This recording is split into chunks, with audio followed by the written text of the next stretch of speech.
Buenos días, hermanos, hermanas. Un placer saludarles en el amor de Cristo Jesús. Agradecidos con Dios por el compañerismo que nos une a pesar de que las distancias nos separan. Agradecido con Dios también por el interés que ustedes han puesto ya por algunos años en estudiar la palabra de Dios, en ayudarnos a crecer.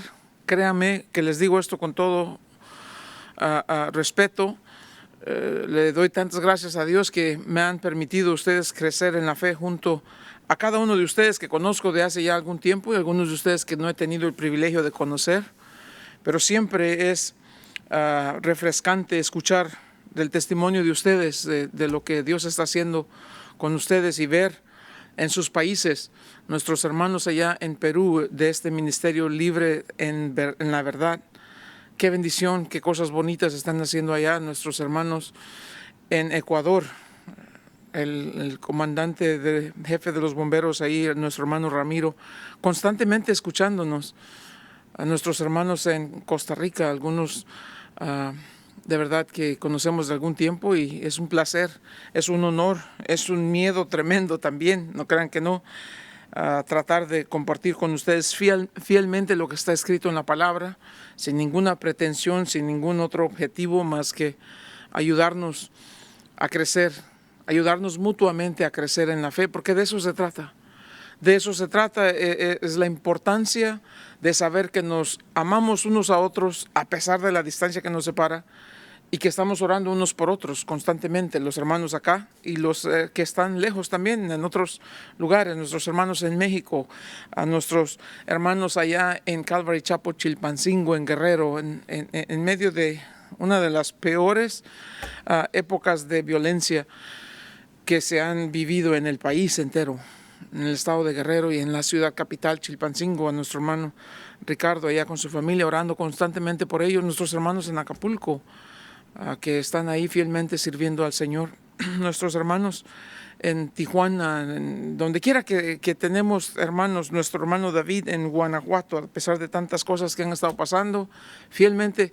Y qué maravilloso es, de verdad, qué maravilloso es tener este compañerismo que nos une, porque hermanos, yo no soy muy dado a el nombre de la iglesia, no soy dado yo a defender, a promover, ni mucho menos a predicar un movimiento. Yo no soy de ese tipo de persona. Yo hablo lo que puedo hablar de Cristo y ojalá que hable menos de lo que se puede hablar, pero leer más de lo que se pueda leer. Esa es mi intención. Solamente quiero caminar con ustedes y que juntos veamos a la misma dirección, y eso solamente se puede hacer cuando hemos puesto los ojos en Jesús, porque sabemos que Él es el autor y consumador de nuestra fe. Ya llevamos varios libros que hemos estado estudiando ya desde algún tiempo juntos, y algunos de ustedes han estado ahí fielmente y le doy gracias a Dios por eso. No se trata de que sea un comercial ni mucho menos, sino que es bueno también a veces recordarles a los demás hermanos de que no somos los únicos que estamos pasando dificultades. Ahora mismo aquí estamos viviendo cosas muy duras en los Estados Unidos. Se rompe el corazón de escuchar las cosas y que mucha gente ha estado viviendo por estos últimos tiempos. No podemos negarle a ningún país su derecho a defender su soberanía, sus fronteras. Es el derecho de cada nación. Pero entre medio de todas esas hay cosas que sufre nuestra gente, y más cuando se trata de niños que sufren la ausencia de sus padres. Por cualquiera sea la situación, donde quiera que haya alguien que sufra, debe tocarnos el corazón, y más cuando se trata de nuestra gente hispanohablantes de cualquier parte del mundo, de donde sean. Así que de verdad quería comentarles eso, nuestros hermanos allá en el Ocotito, escuchando la palabra fielmente. No hay una iglesia todavía establecida como tal, pero oramos que pronto Dios traiga en su gracia una respuesta a esta oración de ya algunos años. Así que, amado Dios, en el nombre de Jesús, Señor, le damos gracias por su palabra que es viva y eficaz, por el gozo que tenemos de ser su pueblo, sus hijos, su iglesia, por la bendición de saber que usted camina con nosotros a través de las dificultades, que usted es nuestra fortaleza, que usted es nuestra sabiduría, que usted está sufriendo con los que sufren, Es difícil, Señor, ver el sufrimiento de otra gente, sean o no sean hispanos.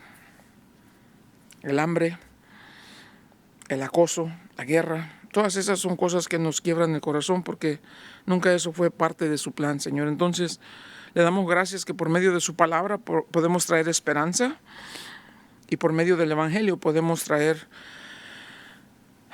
la única manera que el hombre sea salvo de este mundo perverso, de este mundo malvado y del pecado que les asedia.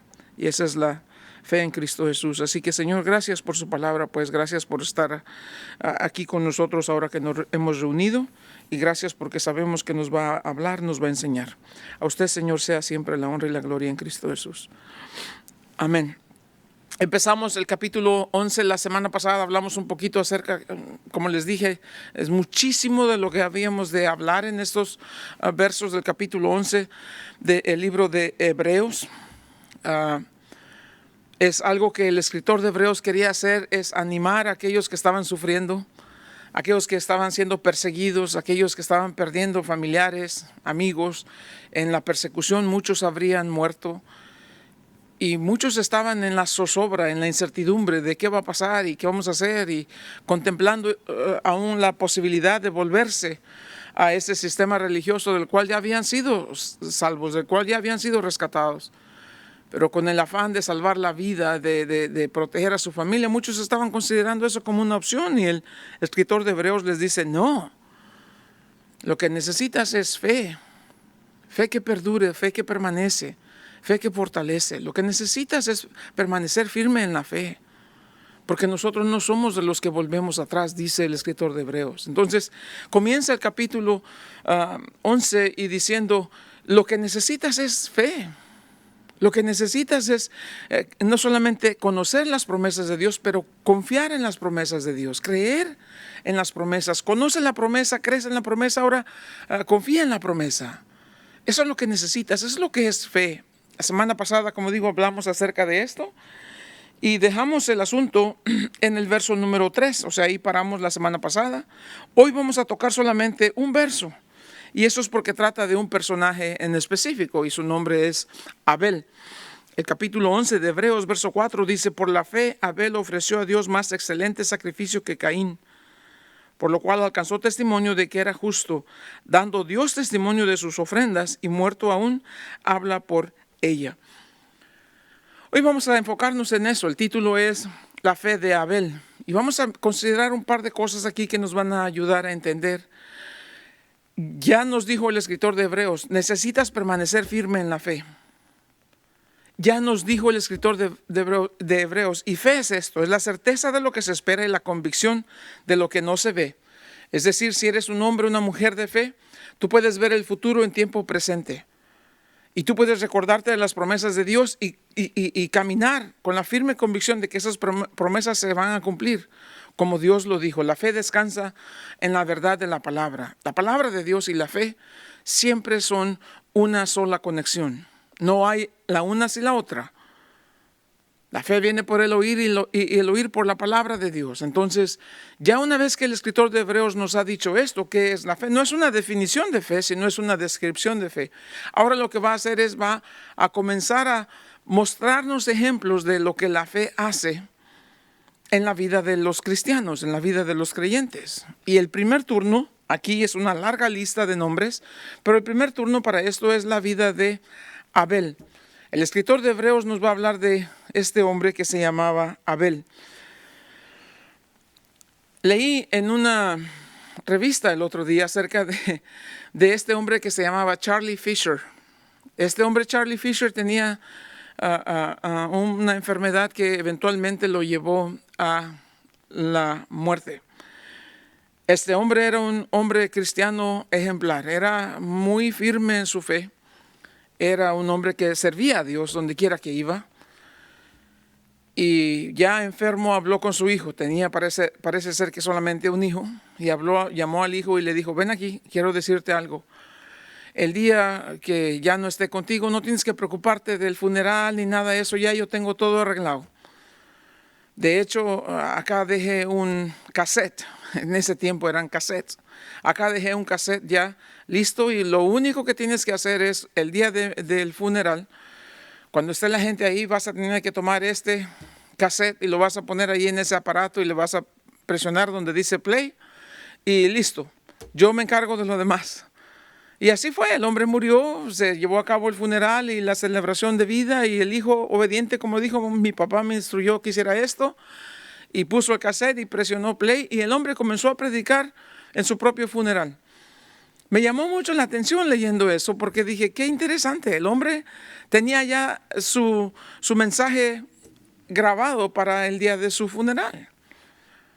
Pero cuando estaba leyendo eso me acordé de la vida de Abel. Porque Abel es un hombre que hoy en día sigue predicando. Ahora, en la Biblia no tenemos ningún récord de lo que Abel llegó a decir. Es decir, no hay una palabra escrita que sabemos venía directamente de él.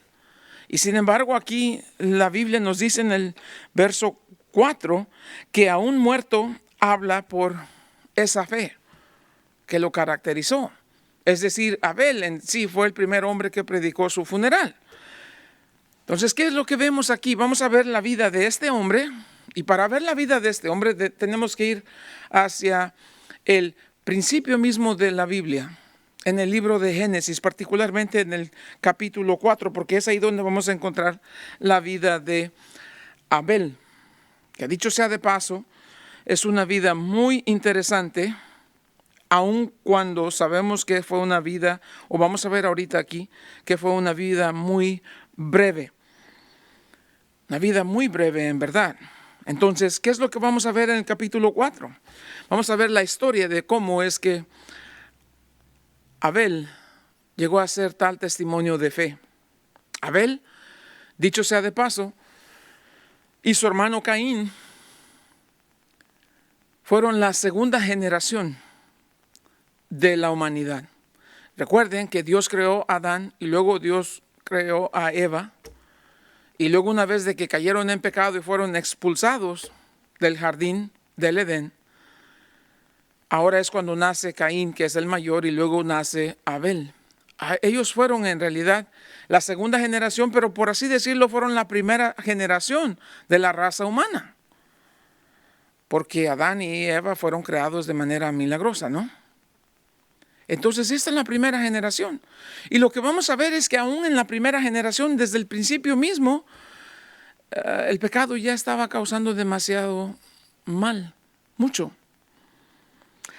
El nombre de este hermano de Abel, que va a ser el que vamos a mencionar primero, Caín, significa él está aquí.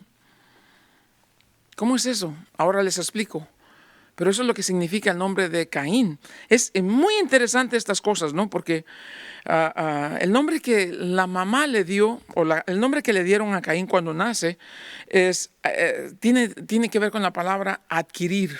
Dice, he adquirido un varón, un hijo varón. Pero en realidad el nombre de Caín significa, él está aquí. El nombre de Abel significa aliento, o como podríamos decir, un vapor. Interesante, porque así fue la vida de este hombre Abel. Fue como un aliento, como un vapor que se desvanece, dice Santiago. Caín, entonces, su nombre significa él está aquí, pero tristemente Caín fue el primer asesino. Causa de Caín se menciona la palabra pecado por primera vez en la Biblia. Se convierte en el primer homicida. Abel, entonces su hermano, se convierte en la primera víctima de homicidio, aunque su muerte más bien fue la de un mártir. También Abel es el primer mártir en la Biblia. Así que aquí tenemos la historia de estos dos hombres que crecieron en un tiempo muy especial, en un lugar, me imagino yo, que habría sido muy bonito, cerca del jardín del Edén, aunque no estaban ya en el jardín, habían sido expulsados los padres. Pero aquí están estos dos hermanos que vamos a ver ciertas cosas perdón, como les digo, interesantes. Así que para eso leemos en capítulo 4 del libro de Génesis. Dice, conoció Adán a su mujer Eva. No es que no la conocía, obviamente ya era su esposa. La palabra conoció significa y tuvieron intimidad. Hasta ahí les voy a decir porque no necesito más detalles que eso, ¿no es cierto? Tuvieron intimidad Adán y su mujer, la cual concibió y dio a luz a Caín y dijo, por voluntad de Jehová he adquirido varón. Después dio a luz a su hermano Abel, y Abel fue pastor de ovejas y Caín fue labrador de la tierra. Y aconteció andando el tiempo que Caín trajo del fruto de la tierra una ofrenda a Jehová. Y Abel trajo también de los primogénitos de sus ovejas, de los más gordos de ellas, y miró Jehová con agrado a Abel y a su ofrenda, pero no miró con agrado a Caín y a la ofrenda suya. Y se ensañó Caín en gran manera y decayó su semblante. Entonces Jehová dijo a Caín, ¿por qué te has ensañado y por qué ha decaído tu semblante? Si bien hicieres, ¿no serás enaltecido? Y si no hicieres bien, el pecado está a la puerta. Con todo esto, a ti será su deseo y tú te ensoñarás de él. Y dijo Caín a su hermano Abel, salgamos al campo. Y aconteció que estando ellos en el campo, Caín se levantó contra su hermano Abel y lo mató. Y Jehová dijo a Caín, ¿dónde está Abel tu hermano? Y él respondió, no sé, ¿soy yo acaso guarda de mi hermano? Y él le dijo, ¿qué has hecho? La voz de la sangre de tu hermano clama a mí desde la tierra. Triste, ¿no? Pero vamos a ver parte de esta historia detalladamente hasta donde sea posible para ver qué es lo que pasó aquí, por qué esta situación. Los dos hermanos van a venir delante de Dios. Ahora hay mucha discusión acerca de si los dos vinieron a traer una ofrenda, ¿era acaso también que Caín era un hombre de fe o no? Y hay mucha discusión. La Biblia no dice tajantemente sí o no. Eso es solamente a mera especulación. Pero ¿qué le hizo venir a Caín a traer una ofrenda delante de Dios? Ahora ya sabemos, porque la Biblia sí lo dice en Hebreos, y por fe Abel trajo mejor sacrificio. Ya sabemos eso. Pero ¿acaso entonces no podemos también deducir que si ese es el asunto, Caín también vino por fe? Y seguramente podemos argumentar de sí o no, y es válido. Pero quiero que entiendas una cosa.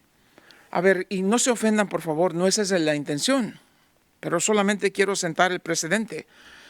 ¿Y acaso personas que van a las iglesias, por ejemplo, hablemos de la que está más familiarizada cada uno de nosotros? ¿Acaso no hay mucha gente que van a la iglesia católica y lo hacen por fe? ¿Y acaso no hacen ellos estas cosas que no les son de agradables a Dios? Por supuesto que sí.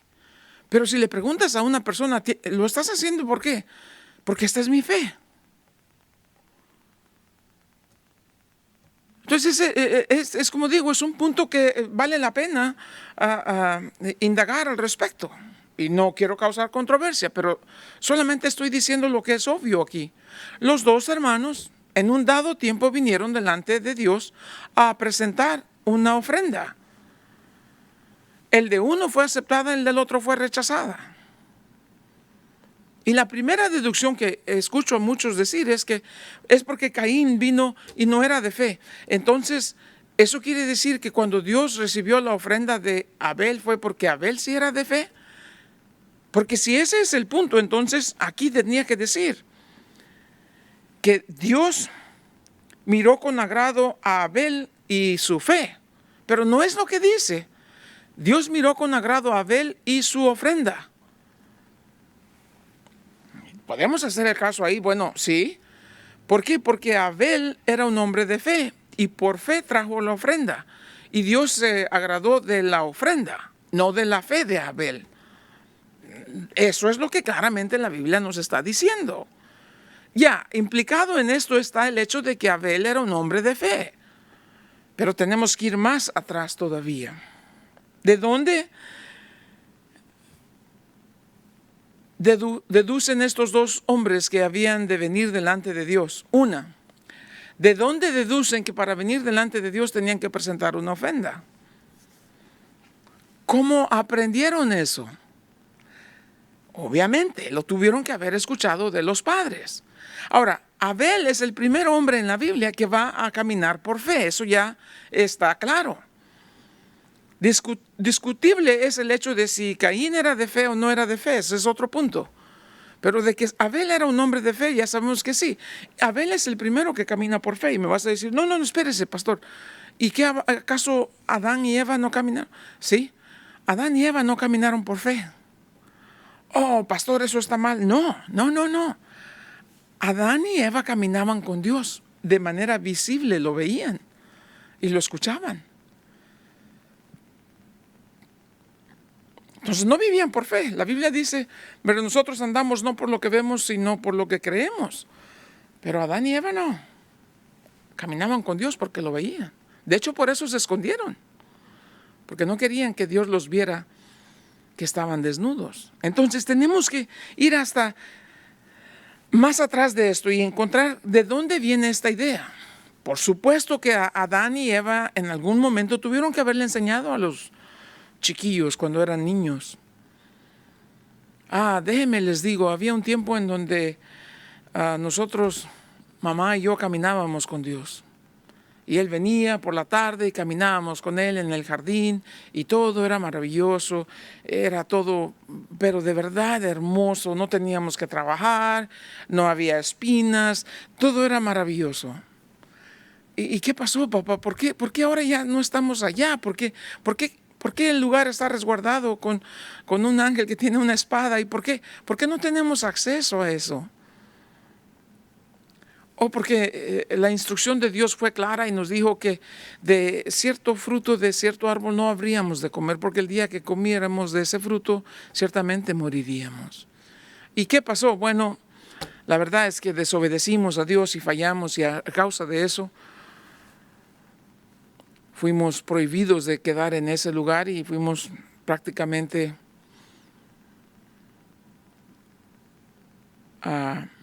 expulsados. ¿Y qué pasó después de que cayeron? Bueno, después de que caímos, nos dimos la realidad de que estábamos desnudos. Y luego pues buscamos la manera de cubrirnos y encontramos ciertas hojas ahí que con esas creíamos que íbamos a cubrir nuestra desnudez. Y vino Dios, que de hecho sea de paso, piensen qué tan misericordioso es, porque vino y nos dijo, no, yo no quiero que tú te cubras, déjame a mí cubrir tu desnudez. Y allí entendimos que de ahí en adelante, para cubrir nuestra desnudez, causa del pecado, teníamos que hacerlo por la muerte sustituta de otra vida. ¿Cómo así? Sí, nosotros tratamos de cubrirnos con hojas. Dios sacrificó animales y nos cubrió con la piel de esos animales. Para cubrir nuestra desnudez, alguien más tuvo que morir.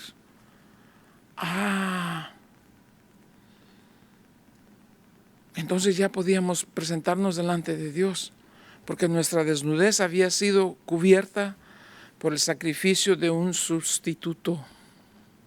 Pero para que ese sustituto nos pudiese cubrir con su piel, tuvo que morir, le costó la vida. ¡Wow!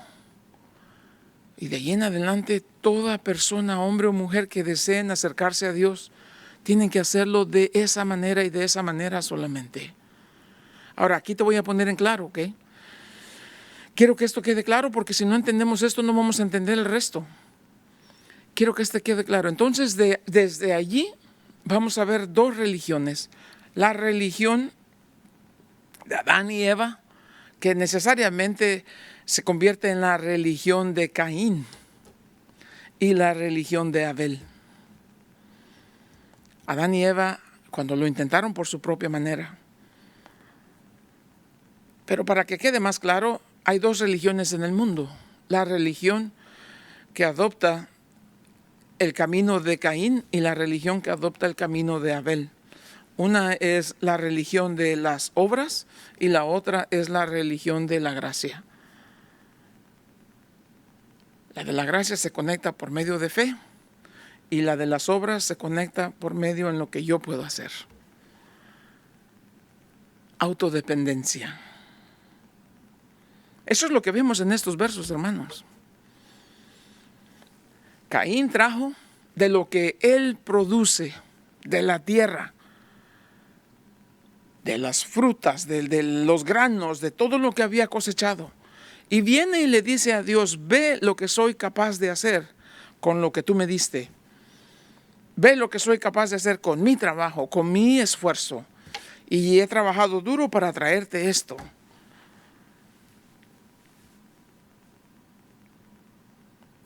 Abel no. Abel trae un corderito y lo sacrifica. Viene y le dice a Dios: traigo delante de ti lo que tú me diste. Y te estoy dando de lo mejor que tú me has dado. El primogénito, lo mejor de lo mejor. Traigo de lo mejor que me has dado y lo estoy presentando delante de ti, porque por medio de la sangre de este corderito es que puedo presentarme delante de ti, porque ese corderito tuvo que morir por mí. ¿Cuál es el elemento aquí? La sangre. Y ya vemos, Hebreos capítulo 9 nos dice eso, ¿no es cierto? Que sin derramamiento de sangre no hay remisión de pecados.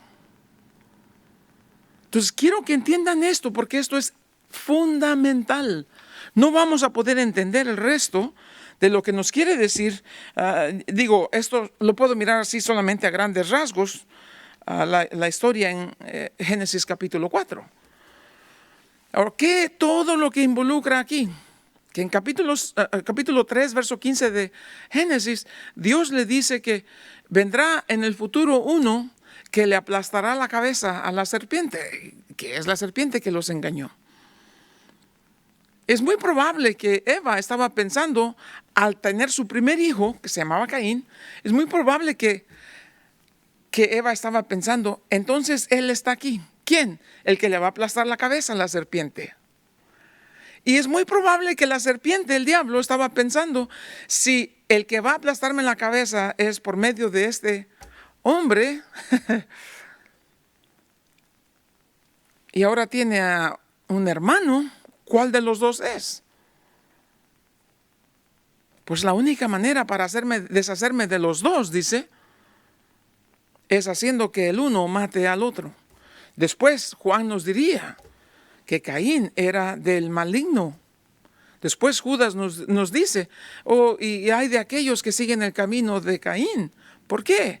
Porque es como les digo, estas dos religiones van a marcar el resto de la historia de ahí en adelante.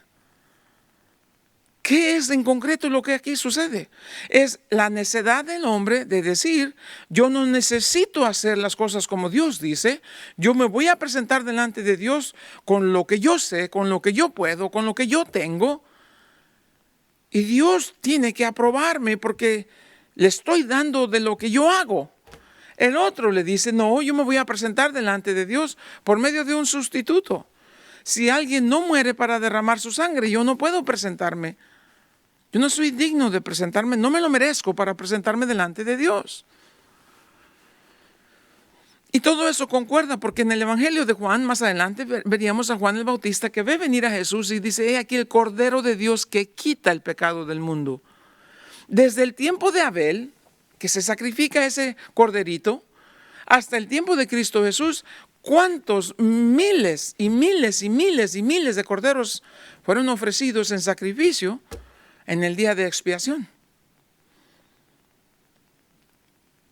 Entonces entiendan lo que nos está diciendo aquí Hebreos. Vayamos a Hebreos, verso 4 del capítulo 11. Por la fe Abel ofreció a Dios más excelente sacrificio. ¿Ves? No dice acerca de que fue la fe de Abel lo que Dios aprobó. El sacrificio de Abel era más excelente. ¿Por qué? Porque el sacrificio de Abel le dijo a Dios: vengo, fíjense esto, por favor, vengo a presentarme delante de ti de la manera en que tú lo ordenaste. El primer sacrificio de un animal fue hecho por Dios para cubrir la desnudez de Adán y Eva. marcando, aunque no dice el verso así, pero marcando ahí el precedente que de ahí en adelante todos los seres humanos, la única manera de presentarnos delante de un Dios que es santo y que es puro y que es perfecto es mediante el derramamiento de sangre de una víctima inocente que tomara nuestro lugar. Muy importante que veamos eso. ¿Cuál es el significado de esto? El sacrificio de Abel dice claramente aquí, Abel ofreció a Dios más excelente sacrificio que Caín. No que el sacrificio en sí de Caín no era bonito, no era bueno, claro, no creo que trajo cosas podridas y marchitas, no. Lo que le faltaba al sacrificio de Caín era la sangre, que cubriera la desnudez de Caín, que cubriera el pecado de Caín. Es Caín diciendo a Dios, me voy a presentar con esto y no tengo más que hacer porque yo no soy pecador. Yo estoy bien. Vuelvo y repito, ahora vayamos otra vez a la Iglesia Católica. Explícale a un católico que la única manera que él puede obtener el favor de Dios es por gracia, por medio de la fe. Explícale eso a ver qué te dice. Esto es real, esto es palpable, esto es lo que la Biblia nos está enseñando. 2 sacrificios. El uno porque estaba cubierto de sangre. El otro porque le faltaba lo que es esencial, era la sangre. Entonces, en el uno vemos la actitud de Caín. No tengo por qué hacerlo como Dios dice. Ahora, volvamos a este asunto aquí porque esto es importante. ¿Qué es la fe entonces? La fe es el creer que Dios nos ha revelado lo que Él quiere y confiar que Dios nos ha prometido lo que nos hace falta o lo que necesitamos. Caín no tiene esa actitud. No tengo que hacerlo así. De nuevo, al católico le dices, no necesitas santos. No necesitas ir por medio del sacerdote que vaya después a María, que después interceda con Jesús para que vaya con el Padre. No, puedes ir directamente a Jesús porque Jesús es Dios. No, Jesús está sujeto a su madre. La Iglesia Católica promueve mucho más a María que a Jesús. De hecho, María es corredentora. Imagínate qué grosería. Elevaron a María a ser concebida sin pecado. ¡Qué grosería! Explícale al católico que no tiene que ir por medio de María y ve cómo reacciona. Entonces, ese es el punto que estamos viendo aquí. La fe cree lo que Dios ya nos ha revelado en su palabra y nos enseña a confiar en lo que Dios nos ha prometido. Dios nos reveló por medio de Adán y por medio de Eva que la única manera de cubrir nuestra desnudez es mediante el sacrificio de una víctima que muriera en lugar nuestro. Eso es lo que Dios ya reveló. Y sin duda que Adán y Eva enseñaron eso a los hijos. El uno dijo, yo creo en lo que tú me has dicho. El otro dijo, no tengo por qué hacerlo así. Yo no necesito, si yo no hice nada. Era en la actitud que llevaba su error, su falta. Por eso es importante este pasaje. Por la fe Abel ofreció a Dios más excelente sacrificio que Caín. Y es la fe de Abel que alcanzó testimonio de que era un hombre justo. ¿Por qué? Porque la Biblia dice clarito, justificados pues por la fe tenemos paz para con Dios. Ese es Romanos capítulo 5. El momento en que Abel se presenta y dice, Señor, te estoy ofreciendo de lo que tú me has dado y no cualquier cosa, lo mejor de lo que tú me has dado y te lo ofrezco, Señor, por medio de la sangre de esta inocente víctima que tuvo que morir para que yo me pueda acercar a ti. Por eso el sacrificio de Abel fue, como dice aquí, más excelente. Y por eso alcanzó, aquí dice el testimonio de que era un hombre justo, porque fue justificado por su fe. Ahora sí estamos poniendo las cosas en orden. La fe de Abel lo llevó a creer lo que Dios hizo, a creer lo que Dios reveló y a caminar en espera de que lo que Dios había prometido lo iba a cumplir. Tú dijiste, Señor, que si me presento a ti cubriendo con mi pecado con la sangre de una víctima que muera en mi lugar, tú dijiste que si lo hago así, tú habrías de recibirme. Y Dios dijo, exactamente. Después Jesús moriría en la cruz del Calvario, derramando su sangre para que usted y yo pudiéramos acercarnos a Dios. Y hoy nos presentamos delante de Dios justificados por la fe y justos, no por nuestra justicia. Pablo dijo no quiero presentarme a Dios confiando en mi propia justicia. Me presento a Dios confiando en la justicia de Cristo Jesús, la justicia que viene por la fe en su nombre. Gálatas nos dice clarito, ya no vivo yo, más Cristo vive en mí. La vida que ahora vivo en la carne la vivo por fe en el Hijo de Dios que me amó y se dio a sí mismo por mí. Eso es lo que está enseñando la Biblia aquí.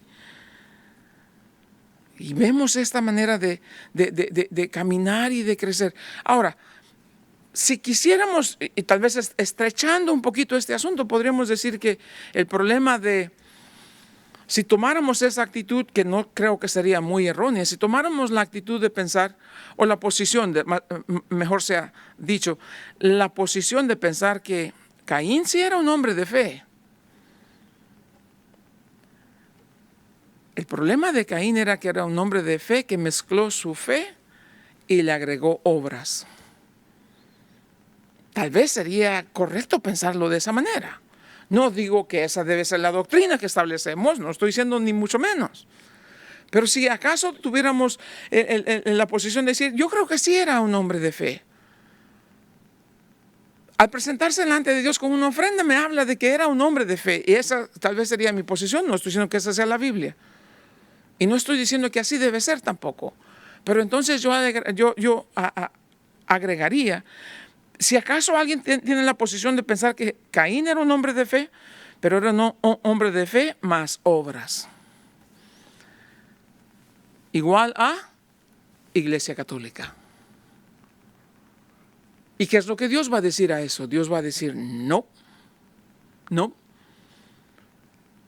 Y Gálatas lo explica. Porque dice, justificación es por la fe, no por obras. Porque el momento que le agregas obras, entonces ya no es por fe. Y si es por fe, no puede ser por obras. O es una o es la otra. En cambio, Abel es un hombre de fe y solamente en la fe descansa. Cree lo que Dios ya ha revelado y confía en lo que Dios ha prometido. Esa es la gran diferencia entre los dos. Si acaso pudiéramos pensar que Caín era un hombre de fe, pero era un hombre de fe que conjugaba fe y obras para ganar la aprobación de Dios. Y Dios dice no, o es el uno o es el otro. Y Abel era un hombre que, escucha, creyó lo que Dios le había revelado y confió en lo que Dios le había prometido. Amén. Esa es la manera en que lo tenemos que ver. Esa es la única manera que lo podríamos ver. De hecho, mira lo que dice Romanos, para que quede claro. Estoy diciendo esto porque, dado a que Abel es el primer hombre, en realidad, de caminar por fe, vamos a sentar esto, porque de aquí en adelante vamos a hablar de estos otros nombres de hombres y mujeres que van a vivir por fe. Pero tenemos que sentar este precedente. En capítulo 3 de Romanos, dice así en el verso 23. Por cuanto todos pecaron, están destituidos de la gloria de Dios, siendo justificados gratuitamente por su gracia, mediante la redención que es en Cristo, a quien Dios puso como propiciación por medio de la fe en su sangre, para manifestar su justicia a causa de haber pasado por alto en paciencia los pecados pasados. Concluimos pues que el hombre es justificado por fe sin las obras de la ley.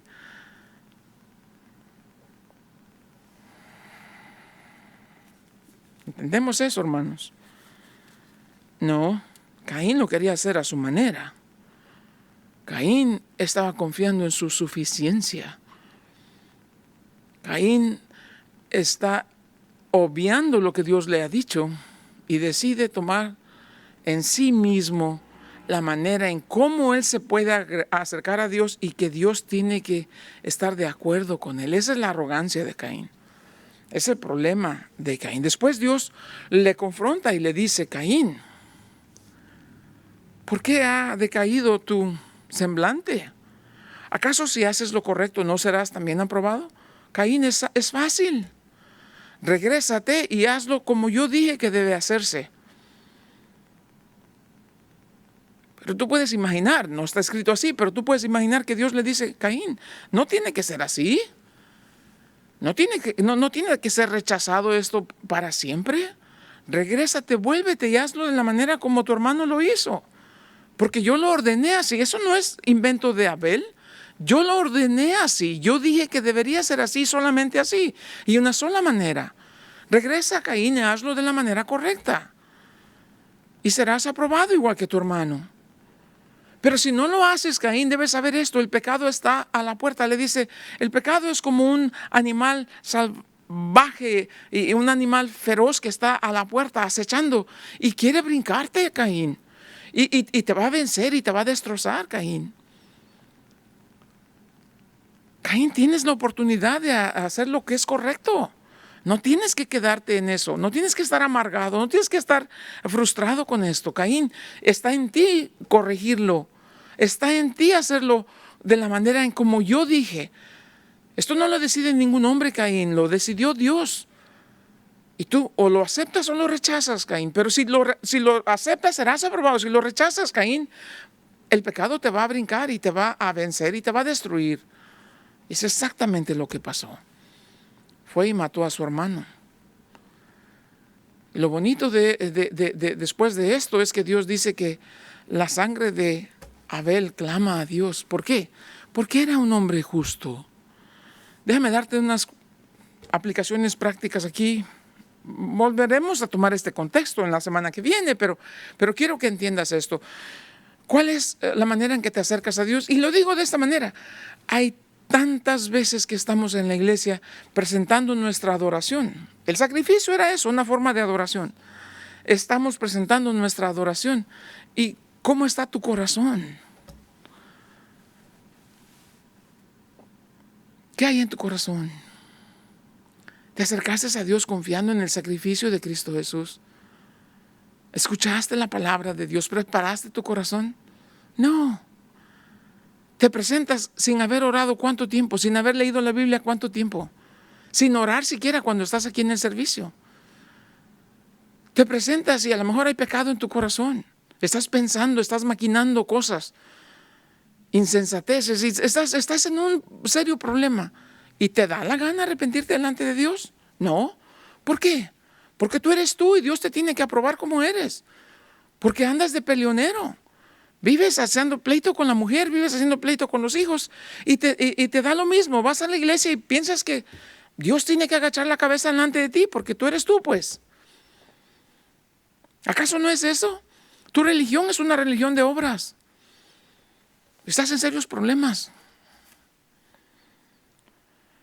¿Por qué? La primera aplicación, la fe verdadera escucha a Dios. La fe verdadera aprende a escuchar a Dios. Los padres le dijeron, Abel, esta es la manera correcta. Y dijo, sí. ¿Quién dijo eso, mamá?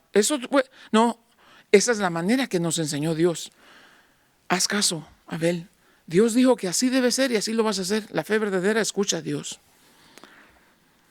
Número 2, la fe verdadera nunca puede ser silenciada. El hermano mató a Abel y como digo, no hay récord alguno de ninguna palabra de Abel. Pero estamos en el 2025 y todavía seguimos hablando de Abel. Abel sigue hablando fuerte. Y aquí está para ustedes, padres.